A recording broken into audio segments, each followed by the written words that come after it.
Hello, guys. Welcome back to Clinically Clear. Now, I know it's been a long while. Due to some unfortunate incidents, I was not able to prepare and upload any videos. From now on, I'll try to be as regular as I can and upload as much as I can to the best of my ability. So, let's get started. Today, we have a very important 10-mark topic in community medicine, that is NACP, National AIDS Control Program. So it was initiated in the year 1987 and it has come through many phases. NACP 1 was 1992, then you had 2 in 99, then you had 3 in 2007 and 4 in 2014. Currently, we are in NACP phase 5. It is under control. NACP is under control of NACO, National AIDS Control Organization. It is an autonomous institution that comes under the Ministry of Health and Welfare. The National AIDS Day is celebrated on December 1st. So this is how you introduce. And then let's come to the organizational framework. Like, how is this program organized? So at the primary level, the grassroots level, you have the screening of HIV, of high risk population, of the vulnerable groups, of unreached populations like tribal communities, etc. By fingerprint test, by fingerprick we take the blood and we do the test. It is mostly done in mobile ICTCs. Now, what are these mobile ICTCs, standalone ICTCs, facility ICTCs? I'll come to it later. So this is at the primary level. Then at the district level, we have District AIDS Control Society that controls this program. So here at this level, we have standalone and facility ICTCs. Then at state level, we have the State AIDS Control Society, and at the national level, we have National AIDS Control Organization, which is the supreme body that takes care of this program. So this is the general framework. Now, if we are looking at in terms of just the diagnostic centers, then you have at state and district levels, you have standalone ICTCs. Then at sub-district level and village levels, you can have standalone, but mostly you will have facility ICTCs, and at community level, you have mobile ICTCs, yeah. So treatment centers. So this is the pyramid scheme. This is the pyramidal. Just basically organizing it in terms of a pyramid from grassroots level to the highest level. So that was for the diagnostic centers, the ICTCs, and then we have the treatment centers. So treatment centers, we start with the center of excellence. Basically, these are the premium institutes. They do research on HIV virus, etc. So there you can obtain treatment. In ART plus centers seen in medical colleges, in district hospitals, etc. In ART centers at the district level, in link ART centers at sub-district level. Now, what are these link ART centers? Who are these link workers? Link ART centers has these link workers. So basically, these are voluntary workers that go around spreading information, distributing antiretroviral therapy, ART, spreading information regarding the program. They manage any AIDS cases and any like basically general help needed across at the village and the community level is taken care of by these link workers. So this is about the treatment centers. So this is about the general organizational framework, how it is organized. Next, coming to the objectives of NACP. So the objectives are to decrease the spread of HIV.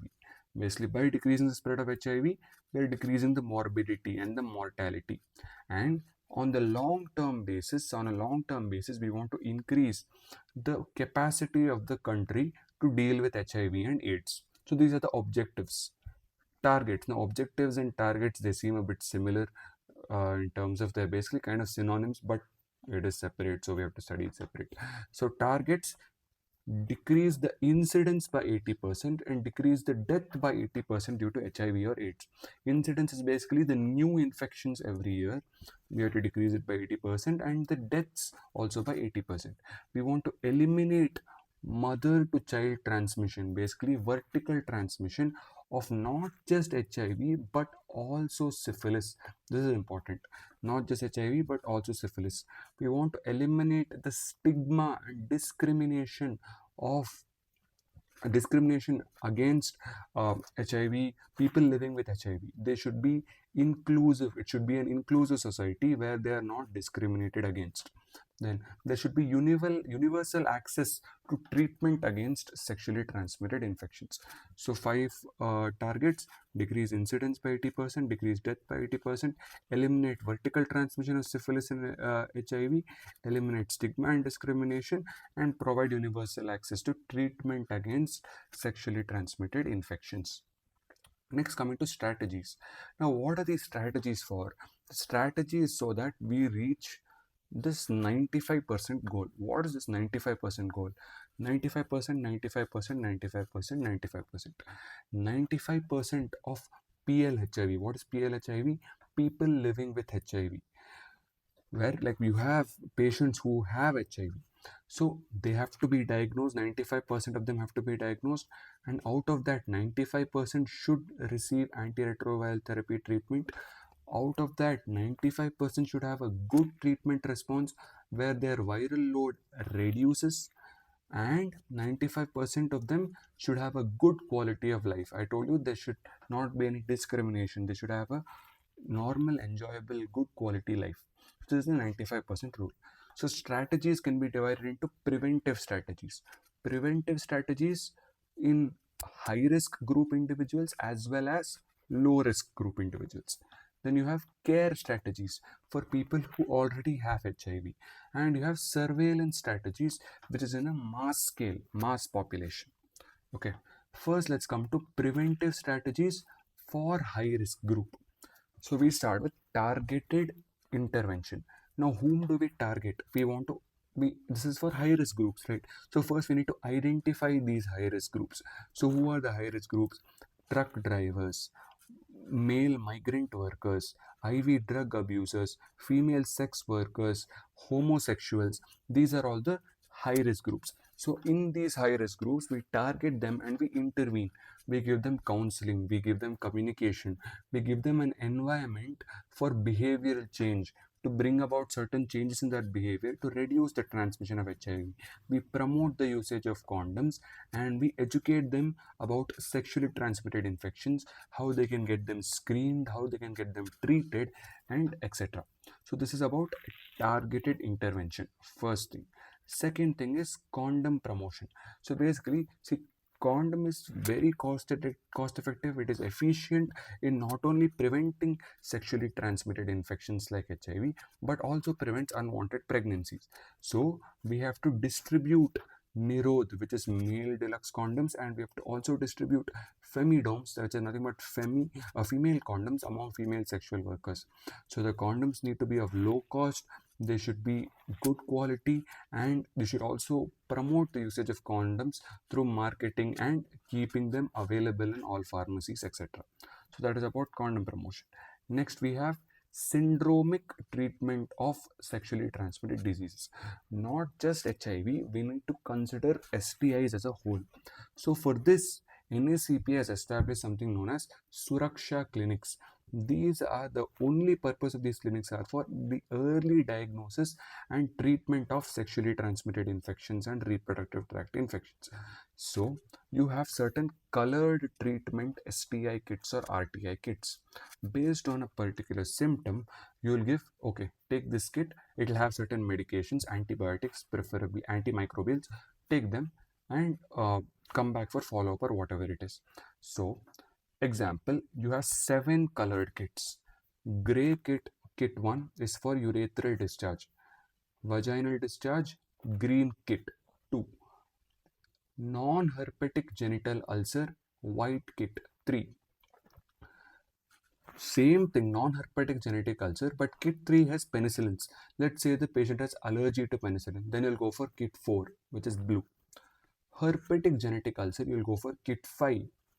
And pelvic inflammatory disease symptoms such as abdominal pain, you will go for kit 6, which is yellow in color. And for inguinal bubo, which can be seen in syphilis, etc., you will go for 7, which is the black kit. So you have the 7 colored kits which are provided by the Suraksha clinic. So this is about the syndromic approach of management of sexually transmitted diseases. And you have multi-sectoral collaboration, not just NACO, but you'll also collaborate. You'll get funding from the Global Fund, from the World Bank, etc. You'll cooperate with other countries such as UK and US. You will also promote the National AIDS Control Program, increase the public outreach, increase the awareness through government media channels like Doordarshan, etc. So this is about multi-sectoral collaboration. So what are the four methods? Preventive strategies under high-risk groups, multi-sectoral collaboration, syndromic management of sexually transmitted diseases, targeted intervention, as well as uh, condom promotion. Then coming to low risk groups. So low risk groups, you have the how do you promote in low risk groups? You have information, education, communication, and social awareness. IEC and social awareness building is the first method. You will conduct national education programs by NACO. You will there is a train which helps in promoting about HIV known as Red Ribbon Express. You will conduct school AIDS education programs to build awareness among the adolescents and the pubertal age group, school going age group. You will conduct community outreach programs to build awareness regarding safe sex practices, etc. So this is about basically awareness building, information, education, communication, etc. Then safe blood practices. You have to do unlinked anonymous testing of every single blood donation. You have to test it for bloodborne diseases like HIV, syphilis, malaria, hepatitis B, etc. Blood donation should be done only in permitted centers. You have to maintain the quality of the donated blood, and you have to always transfuse it under aseptic conditions. So these are safe blood practices. And third, and the most important feature of NACP, the hallmark feature of NACPs are ICTCs. ICTCs, yeah. Integrated Counseling and Testing Centers. So what are these integrated counseling and testing centers? They can be of three types: mobile ICTC, facility ICTC, and standalone ICTC. Mobile ICTC is in rural settings for unreached populations, tribals, etc. Facility ICTCs, which is actually the most common type. You already have a pre-existing lab in primary health centers, in community health centers, etc. To this, you just add any HIV testing instruments, and you'll train the existing staff in testing for HIV. Then what you'll give, then it'll get converted into facility ICTCs, just a pre-existing thing converted into a facility ICTC. Last comes standalone ICTCs, which is specialized for HIV. This is seen in high burden areas and major cities, etc. So these are the three types of ICTCs: mobile, facility, and standalone.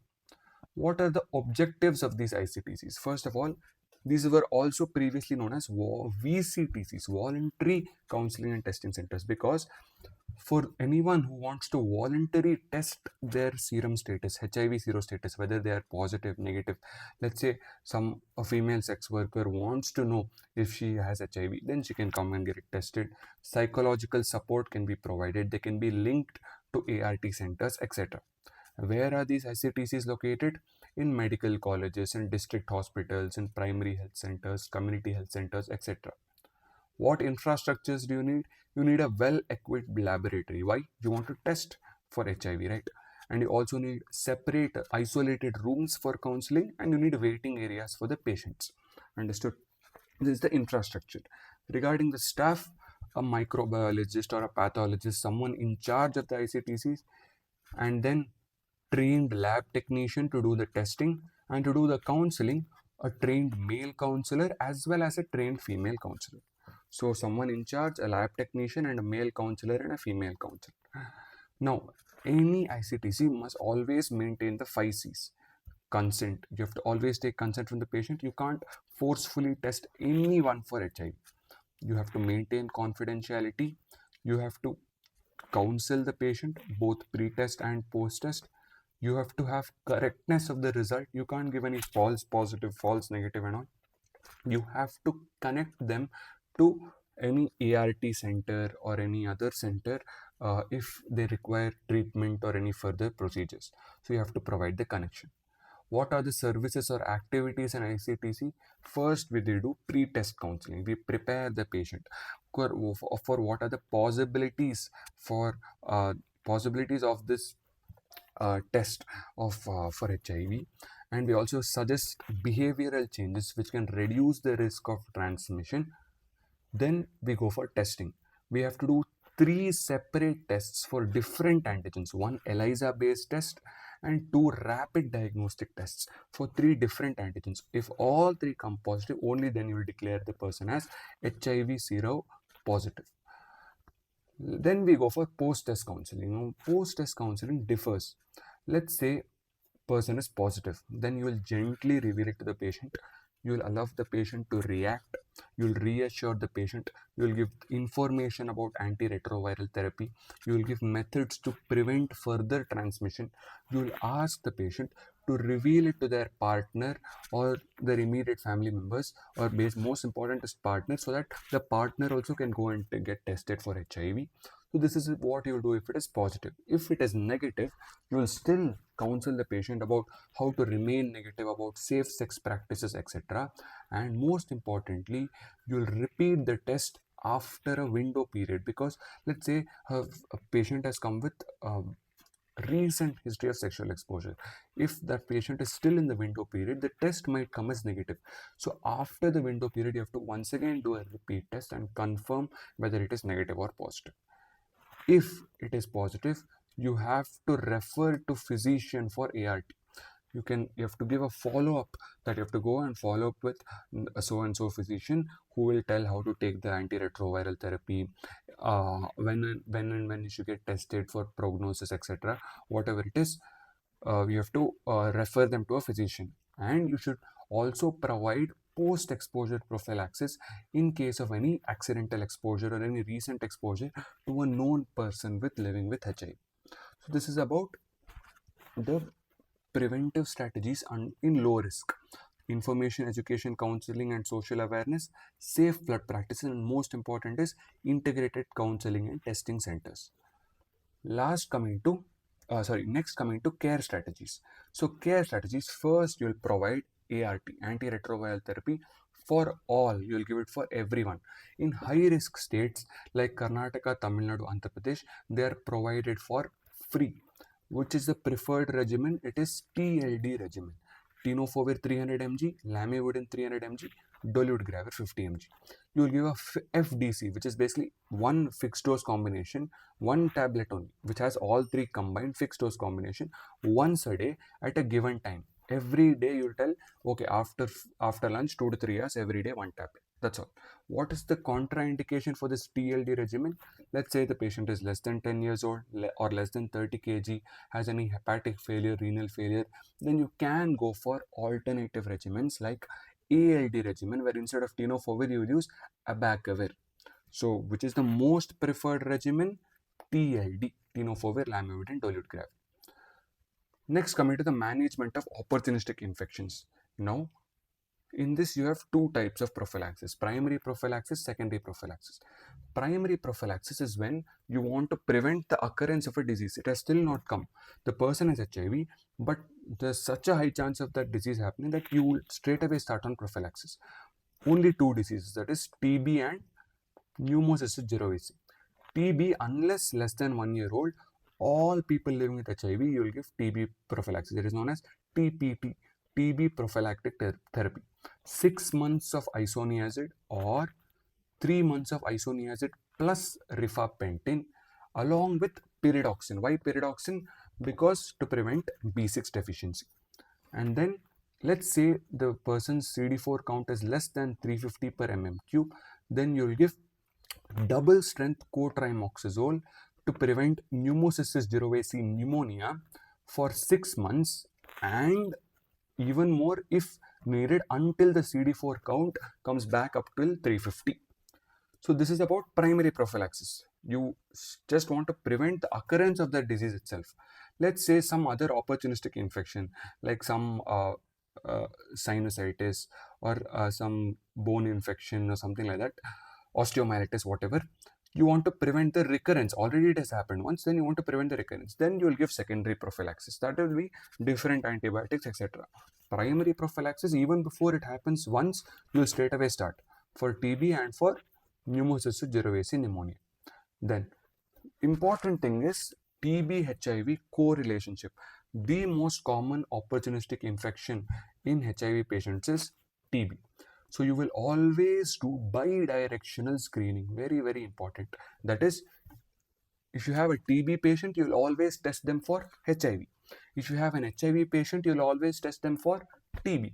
So you will always do bidirectional screening. And in HIV patients, you will do direct CB-NAT test. You will not do any sputum smear or anything like that. Direct test for TB through CB-NAT. Why? Because you want to check whether there is pulmonary TB as well as extra. You want to rule out extra pulmonary TB also, because the person is immunocompromised, right?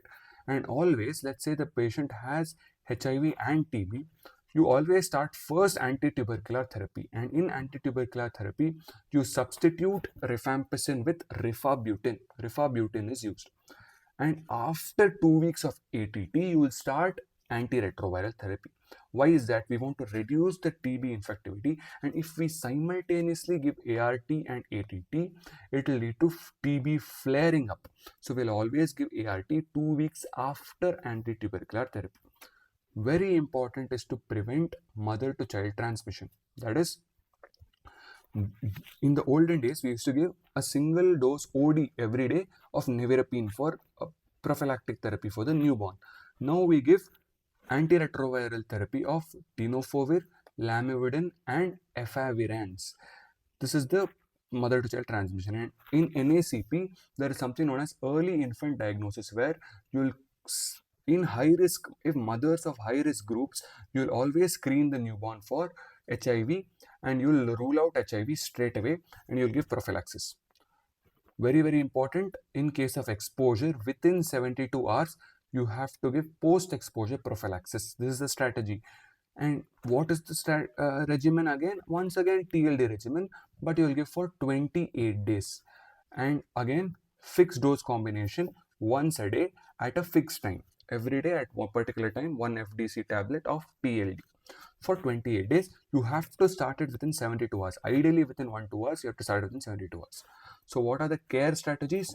You have to give ART, provision of ART. You have to treat the opportunistic infection, TB HIV correlationship, prevent mother to child transmission, and also provide post-exposure prophylaxis. Next, coming to the last strategies, that is surveillance strategies. In this, the most important is something known as sentinel surveillance. Now, in this, what we do, for 3 to 6 months, we do unlinked anonymous testing. We test various individuals, and this test is a 2-step test. We first test for one antigen. If it comes positive, we'll do a second test for a different antigen. Only if it comes positive again, then we'll consider positive. Test 1 comes negative, that's it, declare it as negative. Test 2 comes negative, declare it as negative. That's all. It is a 2-step process. And then what is the reason for this sentinel HIV serosurveillance? There is something known as bridge population. See, you have the core group, the high risk group, the patients with HIV, that is the female sex workers, the homosexuals, the IV drug abusers, etc. From them, for it to spread to the low risk population, to the general population, to the slightly less risk population, there has to be a bridge in between. So this sentinel surveillance, the goal is to identify this bridge population. So this bridge population was identified to be truck drivers, migrant male workers. So these were the bridge population. And also by surveillance, by mass screening, we were able to categorize the districts and the states. You have A district, B district, C district and district D. So if the prevalence of HIV is more than 1% in antenatal cases or mother to child transmission cases, then highest risk of category, highest risk district, that is district A. If it's less than 1% but more than 5% in high risk group, then B. If less than 1% as well as less than 5%, then category C. And category D is the prevalence of HIV is so low that we have very poor data on that particular district. So very less HIV.